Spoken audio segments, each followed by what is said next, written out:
ಈ ಪ್ರಕರಣದಿಂದ devil team ಕುಗ್ಗಿದೆ, ಮಾನಸಿಕವಾಗಿ ಕುಗ್ಗಿದೆ ಅಂತ ಅನಿಸ್ತದೆ. ಯಾಕಂದ್ರೆ ಇತ್ತೀಚೆಗಷ್ಟೇ ಒಂದು ಫಾರಿನ್ ಶೆಡ್ಯೂಲ್ ಮಾಡ್ಕೊಂಡಿದ್ರು, ಹೋಗ್ಬೇಕಾಗಿತ್ತು. ಸೊ ಆ ಕಾರಣದಿಂದ ಹೇಗಿದೆ ಟೀಮ್ ಒಳಗಡೆ?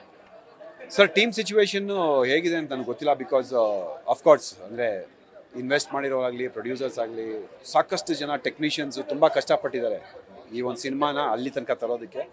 ಒಂದು ಬೇಜಾರು ಇರುತ್ತೆ. ಬಟ್ ಆ ಟೀಮ್ನಲ್ಲಿ ಏನು ನಡೀತಾ ಇದೆ ಅನ್ನೋದು ನನಗೆ ಗೊತ್ತಿಲ್ಲ. ಬಿಕಾಸ್ ನಮಗೆ ಡೇಟ್ಸ್ ಏನು ಕೊಡ್ತಾರೋ, ನಮ್ಮ ಕ್ಯಾರೆಕ್ಟರ್ ಎಷ್ಟಿದೆಯೋ, ನಮ್ಮ ಡೈಲಾಗ್ಸ್ ಏನಿದೆಯೋ ಅಷ್ಟೇ ನನಗೆ ಕಾನ್ಸಂಟ್ರೇಷನ್ನು ಇಂಪಾರ್ಟೆಂಟ್ ಇರೋದು. ನೆಕ್ಸ್ಟ್ ಇದಕ್ಕೆಲ್ಲ ಒಂದು ಅಂತ್ಯ ಆಗೋದು ಎಲ್ಲ ಕ್ಲಾರಿಟಿ ಬಂದ ಮೇಲೇ. ಸರ್, ತಪ್ಪಾಗಿರೋರ್ಗೆ ನ್ಯಾಯ ಸಿಗಲಿ, ತಪ್ಪು ಮಾಡಿರೋರ್ಗೆ ಶಿಕ್ಷೆ ಆಗಲಿ. ಬಟ್ ಇವರೇ ಅಂತ ಯಾರಿಗೂ ಪಾಯಿಂಟ್ ಔಟ್ ಮಾಡಿ ಹೇಳೋದಕ್ಕಾಗೋದಿಲ್ಲ, unless the government, the law decides it. ಅಷ್ಟೇ ನಾನು ಹೇಳೋದು. ಶೂಟಿಂಗ್ ಮಧ್ಯದಲ್ಲಿ ಕೂಡ ಅವರ ಕೈಗೆ ತುಂಬ ಪೆಟ್ ಮಾಡಿ ಸರ್ಜರಿ ಮಾಡ್ಕೊಂಡು ಕೂಡ ಬಂದಿದ್ರು. ಸೊ ಆ ಸಂದರ್ಭದಲ್ಲಿ ಹೇಗಿರ್ತಾರೆ ಸರ್? ಪೇನ್ ಕಾಣಿಸ್ತಾ ಇತ್ತಾ? ಅವ್ರಿಗೆ ಪೇನ್ ಅದು ಇದ್ದೇ ಇದೆ. ಅಂದರೆ ಅವ್ರ ಬರ್ತ್ಡೇನಲ್ಲೂ ನೋಡ್ಬೋದಾಗಿತ್ತು ನೀವು, ಅವರು ಇದು ಹಾಕ್ಕೊಂಡಿದ್ರು. ಆ ಪೇನ್ ಇತ್ತು. ಅದೆಲ್ಲ ಸರ್ಜರಿ ಮುಗಿಸ್ಕೊಂಡು ವಾಪಸ್ಸು ಪ್ರಾಜೆಕ್ಟಿಗೆ ಸ್ಟಾರ್ಟ್ ಮಾಡಿದರು. ಅಂದರೆ ನಾನು ನೋಡ್ದಂಗೆ ಒಂದೇ ದಿನ ನಾನು ಅವ್ರನ್ನ ನೋಡಿದ್ದು. ಅದ್ರ ಬಗ್ಗೆ ಎಲ್ಲ ಅಷ್ಟೊಂದು ಡೀಟೇಲಾಗಿ ನೋಡೋದಕ್ಕಾಗಲಿಲ್ಲ ನಾನು. ಬಟ್ ಅಫ್ಕೋರ್ಸ್ ಆಪ್ರೇಷನ್ ಆದ್ಮೇಲೆ ಪೇನ್ ಇದ್ದೇ ಇರುತ್ತೆ. ಆ್ಯಂಡ್ ಅದರಲ್ಲೂ ಅವ್ರು ಬಂದು ಶೂಟ್ ಎಲ್ಲ ಮಾಡಿಕೊಡ್ತಿದ್ರಲ್ಲ, it's a thing that I have seen ಅಷ್ಟೇ. ನಿಮಗೆ ತುಂಬ ವೆಲ್ವಿಷರ್ ಅಂತಂದ್ರೆ ಸುದೀಪ್ ಅವರು, ಯಾಕಂದರೆ ಬಿಗ್ ಬಾಸ್ ವೇದಿಕೆಯಿಂದ ಸಾಕಷ್ಟು ಸಾಥ್ ಕೊಡ್ಕೊಂಡು ಬರ್ತಿದ್ರೆ, ಡೆವಿಲ್ ಸಿನಿಮಾದಲ್ಲಿ ನಿಮ್ಮ ಪಾತ್ರದ ಬಗ್ಗೆ ಅಥವಾ ಈ ಸಿನಿಮಾದಲ್ಲಿ ನಡೆಸ್ತಿರೋ ಬಗ್ಗೆ ಅವ್ರಿಗೆ ಏನೋ ಅಪ್ಡೇಟ್ ಕೊಟ್ಟಿದ್ರೆ, ಏನು ಮಾತಾಡಿದ್ರ ಅಂತ? ಸರ್, ಏನಿಲ್ಲ ಅಂದರೆ ಪ್ರತಿಯೊಂದೂ ನಾನು ಸುದೀಪ್ ಸರ್ಗೆ ಸಜೆಷನ್ಸ್ ತೊಗೊತೀನಿ. ಆ್ಯಂಡ್ ಒಂದು ಪ್ರಾಜೆಕ್ಟ್ ಮಾಡ್ತೀನಿ ಸರ್ ಅಂತ ಹೇಳಿದೆ. ಆಲ್ ದಿ ಬೆಸ್ಟ್ ಅಂತ ಹೇಳಿದೆ. ಪಾತ್ರದ ಬಗ್ಗೆ ಏನಾದರೂ ಒಂದಷ್ಟು? ಇಲ್ಲ, ಪಾತ್ರದ ಬಗ್ಗೆ ನಾನು ಏನು ಡಿಸ್ಕಸ್ ಮಾಡಿರಲಿಲ್ಲ. ಬಟ್ ನಾನು ಏನೇ ಒಂದು ನನಗೆ ಸಜೆಷನ್ ಬೇಕು ಅಂದ್ರೂ ಸುದೀಪ್ ಸರ್ಗೆ ನಾನು ಫೋನ್ ಮಾಡ್ತೀನಿ. ಆ್ಯಂಡ್ ಸರ್, ನಾನು ಸುದೀಪ್ ಸರ್ ಫ್ಯಾನ್ ಅಲ್ಲ ಸರ್, ಅವ್ರು ನನಗೆ ಐಡಲ್ಲು.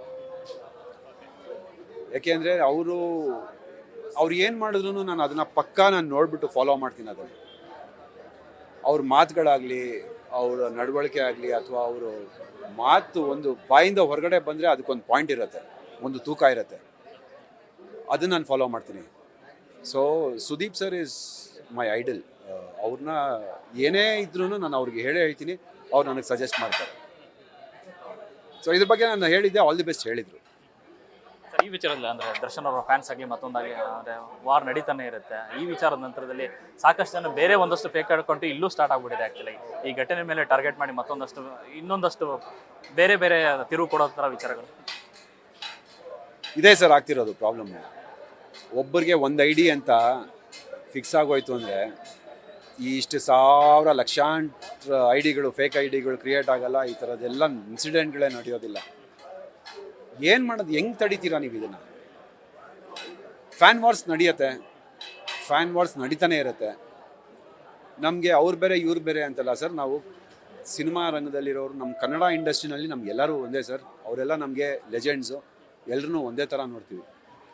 ಸುದೀಪ್ ಸರ್ ಮಾತ್ರ ನನಗೆ personally is my idol. So ಅವರ ಏನು ಮಾತುಗಳು ಬರುತ್ತೋ, ಅವರು ಏನು ಹೇಳ್ತಾರೋ ಅದನ್ನು ನಾನು ತುಂಬ ಗಮನ ಕೊಟ್ಟು ಕೇಳ್ತೀನಿ, ತುಂಬ ರಿಸರ್ಚ್ ಮಾಡ್ತೀನಿ ಅದ್ರ ಬಗ್ಗೆ. ಬಿಕಾಸ್ ನಾನೇನೇ ತಪ್ಪು ಮಾಡಿದ್ರು ಎಲ್ಲ ರಿಲೇಟ್ ಆಗೋದು ಒಂದು ಬಿಗ್ ಬಾಸ್ಗಾಗಲಿ, ಸುದೀಪ್ ಸರ್ಗಾಗಲಿ, ಅದು ಹೋಗಿ ಅಲ್ಲಿಗೆ ರಿಲೇಟ್ ಆಗುತ್ತೆ. ಅವ್ರಿಗೆ ಕೆಟ್ಟ ಹೆಸರು ಬರೋವಂಥದ್ದು, ಅಥವಾ ಅವ್ರಿಗೆ ನನ್ನಿಂದ ಆಗಲಿ, ನಮ್ಮ ತಂಡದಿಂದ ಆಗಲಿ, ಅವ್ರ ಹೆಸರಿಗೆ ಏನೇ ಒಂದು ಧಕ್ಕೆ ಬರೋದು ನನಗೆ ಇಷ್ಟ ಇಲ್ಲ. ಸೊ ಈ ಫ್ಯಾನ್ ವಾರ್ಸ್ ಆಗಲಿ, ಇನ್ನೊಂದಾಗಲಿ, ಮತ್ತೊಂದಾಗಲಿ ಯಾವುದಕ್ಕೂ ನಾನು ಅಪ್ರೂವ್ ಮಾಡೋದಿಲ್ಲ. And my people don't do it also. ನನ್ನ ಫಾಲೋ ಮಾಡೋರು ಆ ಥರ ಎಲ್ಲ ಮಾಡೋದು ಇಲ್ಲ. ನ್ಯೂಸ್ ಫಸ್ಟ್, ನಿರ್ಭೀತಿಯಿಂದ ನಿಮ್ಮ ಪರವಾಗಿ.